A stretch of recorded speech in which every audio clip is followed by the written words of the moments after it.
Possiamo iniziare i nostri lavori. Grazie per essere venuti così numerosi. Abbiamo un programma intenso come al solito e prima abbiamo il ricordo di un nostro socio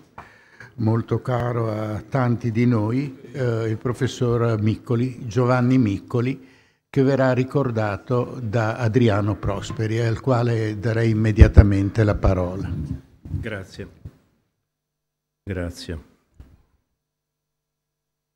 Giovanni Miccoli era nato nel 1933 a Trieste, la città dove tornò ad abitare e a insegnare dal 1968, dopo un quindicennio vissuto in Toscana. Era di famiglia altoborghese, dal severo tono asburgico, ricordo i genitori, il fratello, più di lui giovane e precocemente venuto a mancare. Giovanni fu allievo della Scuola Normale Superiore di Pisa dal 1952 e vi rimase dopo la laurea, come perfezionando, e dal 1960 nel ruolo di assistente, con funzione anche di docente da quando, nel 1962, aveva ottenuto la libera docenza. Chi lo conobbe da studente, come quello che vi parla, e ne seguì le lezioni alla Scuola Normale Superiore di Pisa, non può dimenticare quella figura severa che si muoveva silenziosamente tra gli scaffali dei libri e presiedeva al centro del tavolo dove pranzavano gli allievi della classe di lettere e filosofia. Per i giovani apprendisti provenienti dai 4 angoli d'Italia, l'incontro con quel giovane uomo, rigorosamente vestito sempre di scuro, la cui altezza era sottolineata dalla figura sottile, incarnò in qualche modo fisicamente l'idea stessa della ricerca come una vera e propria ascesi mondana, una pratica simboleggiata dalle fotografie dei maestri ottocenteschi della Normale positivista e carducciana che ornavano l'ambiente. Di fatto, egli vi fu per anni l'unico docente interno della classe di lettere e filosofia.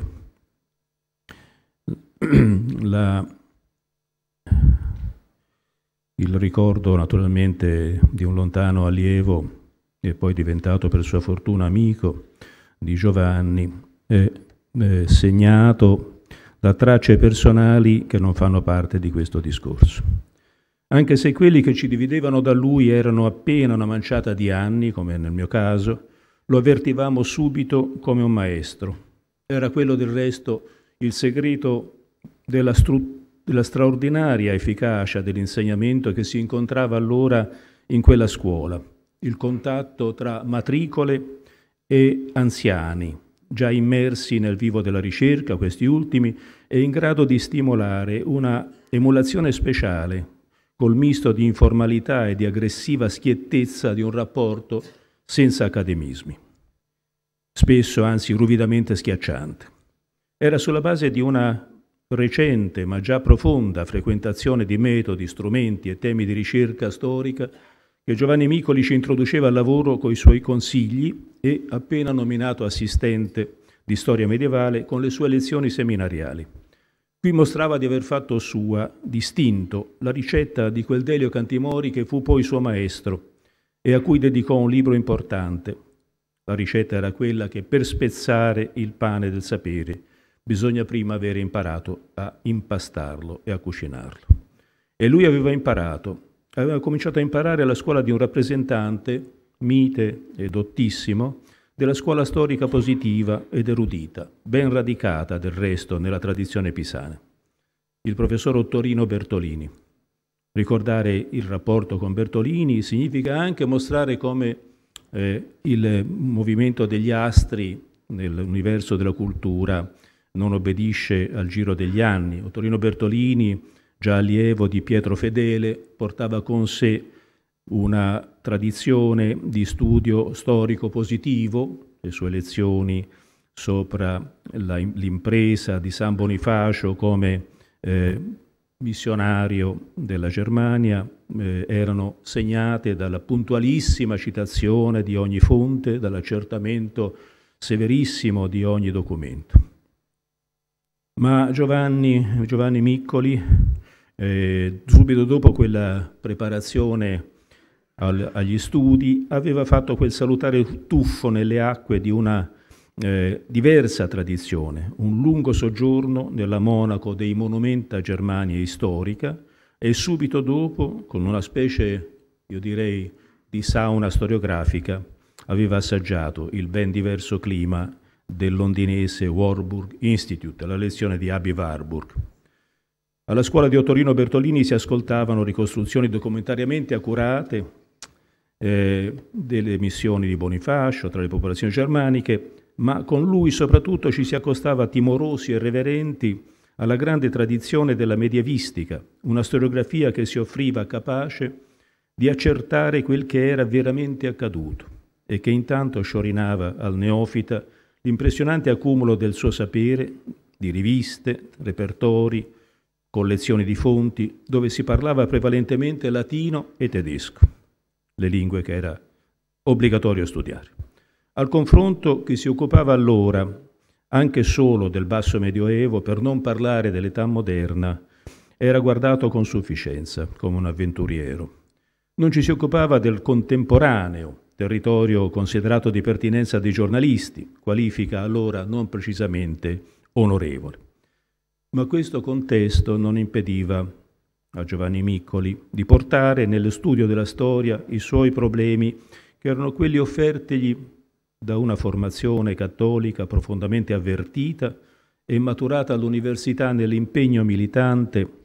e politico che ancora in quegli anni pre-68 si esercitava in associazioni simili a partiti ispirati alle opposte ideologie cattolica e laica. In una università che era ancora di élite, sia pure per poco, Miccoli si fece strada all'inizio nelle file della FUCI, l'Associazione degli Universitari Cattolici. Una delle sue prime pubblicazioni, un bilancio degli orientamenti della critica storiografica, comparve negli atti di un congresso fucino. Nel giro di pochi anni, tuttavia, si lasciò alle spalle quell'esperienza e prese le distanze dalla Chiesa, come fedele, va precisato, non come storico. Di fatto, a cose fatte, si può parlare di lui come del più attento e competente studioso del papato e della Chiesa e della cultura cattolica che la storiografia italiana abbia conosciuto. L'unico che abbia abbracciato l'arco intero della storia della Chiesa cattolica dall'Alto Medioevo ai nostri giorni. Sta qui ben visibile il filo continuo della sua molto operosissima vita di studioso, un filo che lega in un disegno d'insieme la prima fase di specialista di storia medievale e le successive stagioni che, passando attraverso la frattura del Cinquecento,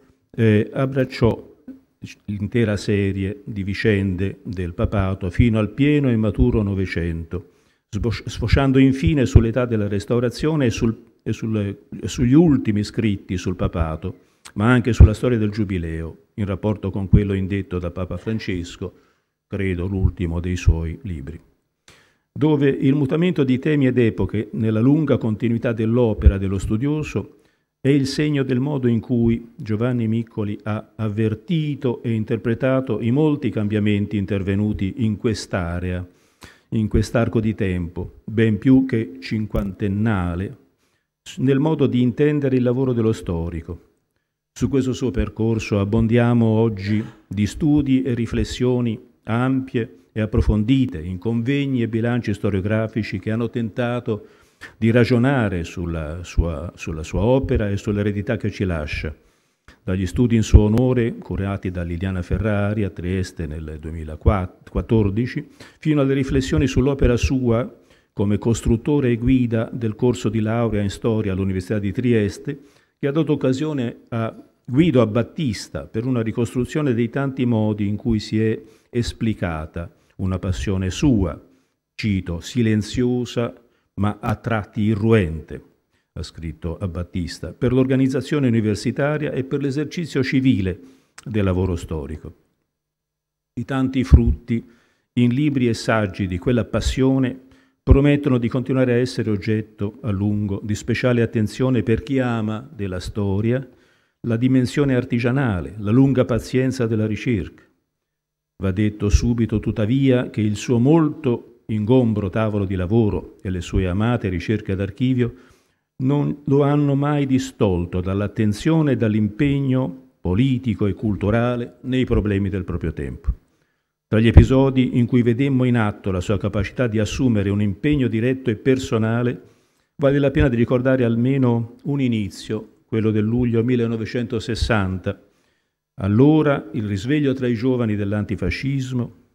dell'emergenza del ventilato congresso neofascista di Genova, lo spinse a partecipare in prima persona alla immediata protesta di piazza, ma poi subito dopo attivo nel dar vita all'interno di una ancora esigua e specialistica biblioteca della scuola normale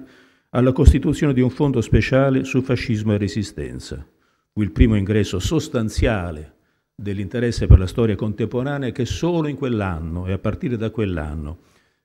si configurò anche come una disciplina accademica.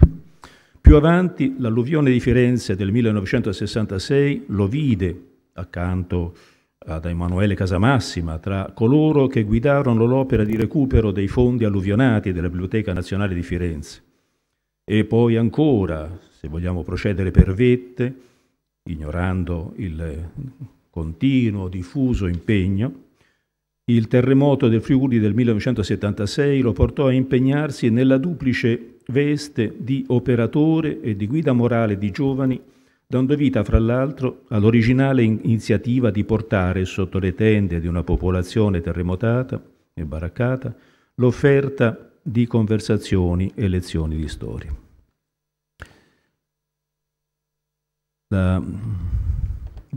Esperienze diversissime, dove però ritroviamo sempre una identica fiducia nel valore della conoscenza storica e dello studio della storia come passaggio necessario per la vita civile. L'impegno politico, che lo aveva visto passare dal Partito Socialista allo PSIUP, assieme ad amici e colleghi grandi come Sebastiano Timpanaro, non venne meno con la chiusura della militanza in partiti della sinistra. Una delle forme in cui trovò espressione fu l'avvio a Trieste del bollettino dell'Istituto regionale per la storia nazionale per la storia del movimento di liberazione nel Friuli Venezia Giulia, di cui fu direttore e sulle cui pagine condusse una sua battaglia per richiamare al duro compito di conoscere la storia per capire la politica e anche per farla. Contro l'errore di quei giovani che, rifiutando la falsa oggettività di uno insegnamento gelidamente accademico, rischiavano di ridurre per contrasto la storia a sola ideologia. E non fu per caso se su questo terreno si ritrovò insieme a Enrichetta Pischel e a Enzo Collotti e anche insieme a chi vi parla per preparare per un editore bolognese un'opera didattica in più volumi dove al posto della narrazione filata delle tre epoche scolasticamente accreditate per la storia si propose una selezione di fonti storiche introdotte e commentate. Fu un frutto di una stagione in cui si credette alla possibilità di lavorare sulle fonti senza passare attraverso il catechismo di una formazione generale. Fu quella una importante occasione, anche perché per me fu almeno l'occasione di tornare ad un rapporto diretto con lui dopo il suo passaggio a Trieste. Ebbene, era una manifestazione di quella idea del lavoro dello storico teorizzata da Marc Bloch come quella ricerca dell'odore di cristiano attraverso al di là della fonte. Ma ben altre e più consistenti testimonianze sono quelle consegnate a libri e saggi dal lungo e mai interrotto lavoro di storico di Giovanni Miccoli. E la materia è così ricca e vasta che in questa sede si possono solo ricordare i nuclei principali e i temi di interesse maggiore. Ci restano, per chi vorrà fare il conto con lui, i suoi libri, i tanti suoi libri, e accanto a questi c'è una grande quantità di scritture minori, non per questo meno importanti, ricche di quelle esplorazioni e di quei sondaggi che ogni volta preparavano e annunziavano il maturare di lavori d'insieme. Il volume del 1960, intitolato Alla riforma gregoriana, fu il punto d'arrivo di dotti studi sul contesto teologico e sui conflitti religiosi e politici dell'età di Gregorio VII, ma anche sul mito della forma della Chiesa primitiva, un tema che lo appassionò. E si formò su questo terreno la sua visione della tradizione romana e papale della Chiesa come società perfetta e della funzione di guida dei popoli e degli stati affidati al papato. La si doveva riconoscere in seguito formalizzata e proposta come modello di inquadramento, come un, cito, mito di cristianità, destinato a riaffiorare a lungo sia nell'età della Restaurazione, sia nell'atteggiamento di Papa Pacelli davanti a nazismo e comunismo.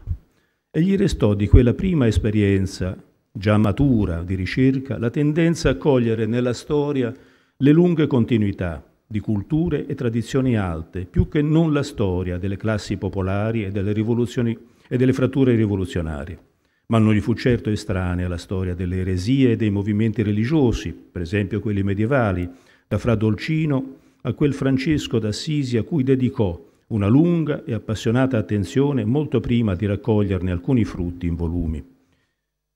Ricordo in particolare Francesco d'Assisi per le Einaudi del 91. Tra gli ascoltatori dei suoi seminari di allora vive ancora il ricordo di un appassionante seminario di lettura del Testamento di San Francesco. In quei primi anni 60 apparvero su studi medievali diverse belle, innovative ricerche, come ad esempio quella sulla crociata dei fanciulli del 1212. Qui lo studioso, già sicuro dei suoi mezzi, si rivelava capace di coinvolgere i lettori comunicando a chi lo leggeva il piacere della ricerca, con una felicità narrativa fino ad allora frenata dall'impegno a dimostrare agli specialisti la propria competenza. Ci si chiede quanto abbia contribuito alla ricchezza di temi nuovi e alla sua insolita attenzione alla letteratura d'invenzione e alle fonti iconografiche il contatto e la collaborazione con Arsenio Frugoni, il nuovo, affascinante e innovativo docente di storia medievale che era arrivato a Pisa nell'autunno del 54, portandovi una ventata di genialità e uno stile umano di rara eleganza. Lo accompagnava Arsenio Frugoni, accanto a raffinate indagini su fonti figurative, quel suo libro su Arnaldo da Brescia, che doveva esercitare un durevole influsso nella formazione di giovani apprendisti storici della scuola come Carlo Ginzburg o Gianni Sofri. Frugoni fu un docente dalle eccezionali qualità didattiche. La sua partenza per l'Università di Roma nel 1962 lasciò un grande vuoto, ma intanto era ritornato a tenere seminari alla scuola Delio Cantimori, una presenza destinata ad avere anch'essa una durata imprevedibilmente breve. Fu con lui che Giovanni Miccoli instaurò subito un rapporto stretto di discepolato e di collaborazione fervida. Fu il più assiduo collaboratore dell'anziano, autorevolissimo maestro nell'organizzazione e nella tessitura dei seminari. E a lui, dopo la prematura scomparsa nell'autunno del 1966, dedicò un paio di saggi, accogliendo l'invito di Guido Quazza, il nuovo ordinario di storia moderna presso la scuola normale. Saggi che doveva rielaborare subito dopo in una fondamentale monografia dedicata a Delio Cantimori come creatore di una nuova storiografia. Un libro che fu prima di tutto una prova di ardimento intellettuale e di fiducia nel mestiere dello storico. Tante molis erat, verrebbe voglia di dire, il tentativo di definire entro linee coerenti e chiare il percorso e il lascito di una personalità complicata e per molti aspetti insondabile, e le tracce di un percorso culturale e politico che definire complesso sarebbe riduttivo. Da allora comunque Giovanni Miccoli adottò per se stesso una definizione cara a Cantimori, non storico ma studioso di storia. Intanto la svolta del papato cattolico da Papa Pacelli a Papa Roncalli, di cui discutemmo insieme per le strade di Pisa in quell'anno, e l'indizione del Concilio Vaticano II furono gli stimoli che portarono alla luce il profondo legame di Giovanni Miccoli con la vita e la storia del cattolicesimo italiano, una realtà e un complesso di dottrine pratiche da cui, come ebbe a scrivere di sé, pur sempre provengo. Lo mostra la scelta di mutare il titolo del suo insegnamento all'Università di Trieste, dove era stato chiamato nel 70 dopo la vittoria nel concorso, mutare il titolo da storia medievale a storia della Chiesa, per passare in seguito a storia del cristianesimo. Quello era stato a lungo, la storia della Chiesa e del cristianesimo, un campo minato per la storiografia laica. Il mondo cattolico lo considerava una provincia di sua pertinenza, lasciando a studiosi accademici la storia delle eresie, materia allora del magistero incontrastato di Delio Cantimori e della sua scuola. Ma i tempi cambiavano e la storiografia stava diventando un terreno aperto alla cultura generale grazie anche all'opera organizzativa di grandi editori. Arrivò allora la Storia d'Italia, diretta presso Einaudi da Ruggero Romano e Corrado Vivanti. E fu subito guerra. Il campo religioso, previsto nel primo volume dedicato ai caratteri originari della storia italiana, fu affrontato da Carlo Ginzburg in un saggio breve, di sintesi, brillante di intelligenza e di aggressiva novità. Vi si parlava della religione degli italiani come di una realtà mista di folklore, di magia, di eresia, il che suscitò reazioni, che dire, scandalizzate e riduttivo, e alte grida di protesta dai professori cattolici. E a Giovanni Miccoli venne richiesto di dedicare un ampio affresco, che si considera in qualche modo riparatore, alla storia dell'Italia religiosa medievale e moderna sotto l'angolo visuale della evoluzione della struttura ecclesiastica. E fu qui che allo storico, che aveva cominciato studiando teologi, santi, cardinali e pontefici del Medioevo, venne in aiuto una categoria, la storia della vita religiosa, che aveva fatto la sua comparsa in un convegno del 1958 dedicato al tema dei problemi di vita religiosa nell'Italia del Cinquecento, che aveva avuto tra i promotori alcuni storici cattolici di una nuova generazione, amici, colleghi, da lunga tratta di Giovanni. Una generazione che era la sua. Nella storia della religione vissuta entravano come ingredienti la dottrina del teologo e la parola del predicatore, l'esercizio di potere dei papi e la politica ecclesiastica dei principi, il tutto considerato dal punto di vista dei semplici cristiani e dei problemi vissuti dalla loro esperienza e pratica della vita religiosa. In uno degli ultimi seminari pisani di Giovanni Miccoli, dedicato a ricerche sulla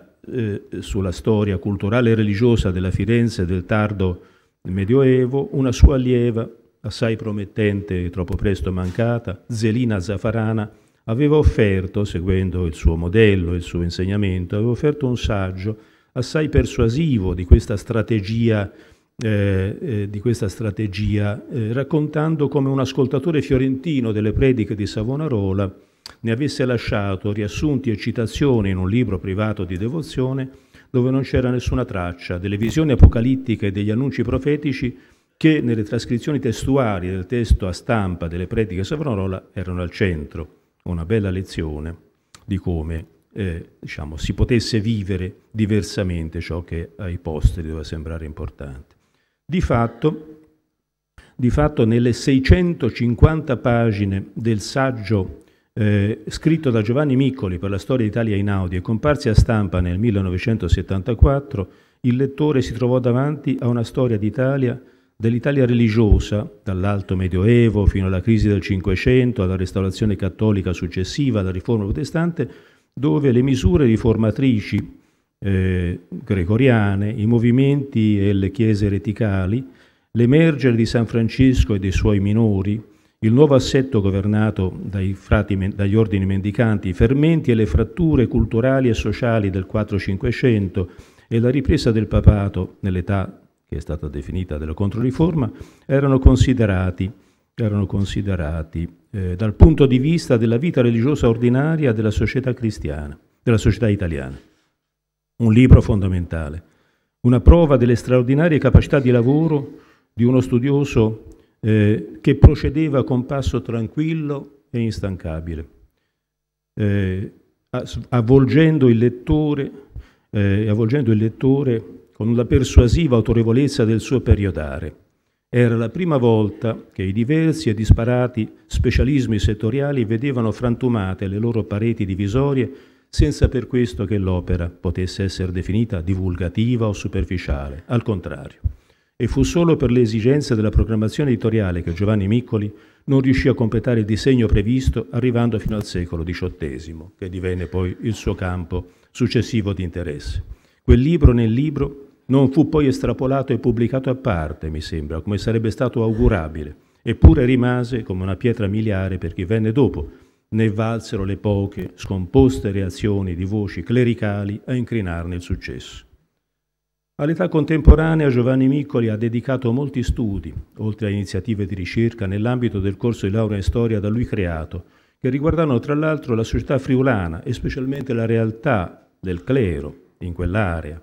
Ma nell'attesa di un più adeguato bilancio sul lavoro che svolse fra Trieste e Venezia, dove trascorse alcuni anni come docente in questa università, chiamatovi dagli amici Marino Berengo, Marisa Mangoni, Enzo Cervelli, dobbiamo qui ricordare almeno la proposta di periodizzare l'età contemporanea della Chiesa che lui pose sotto il segno del tramito di cristianità e secolarizzazione, il titolo di un volume uscito da Marietti nel 1985. All'interno di quel disegno si collocarono gli studi sulla tradizione dell'antigiudaismo cattolico, sulle premesse dell'antisemitismo, un tema che lo appassionò moltissimo, e quelli sul papato pre- e post-conciliare. Vorrei citare fra tutte almeno il suo libro su I dilemmi e i silenzi di Pio XII, pubblicato da Rizzoli nel 2000. Si trattava, come avvertiva la citazione da Marc Bloch in Esergo, un mot, comprendre, di comprendere, non di polemizzare, ma si trattava pur sempre anche di giudicare con misura, dice tra virgolette la citazione che lui riprese da Richard von Weizsäcker. Più di 500 pagine di esposizione dettagliata e di domande per inquadrare i silenzi di Pio XII, silenzi unilaterali visto che contro il comunismo non tacque affatto, in quella utopia di cristianità che apparve a Miccoli come l'armatura di un pontificato prigioniero del passato. Non che i pontefici del suo presente gli apparissero all'altezza dei compiti di una Chiesa,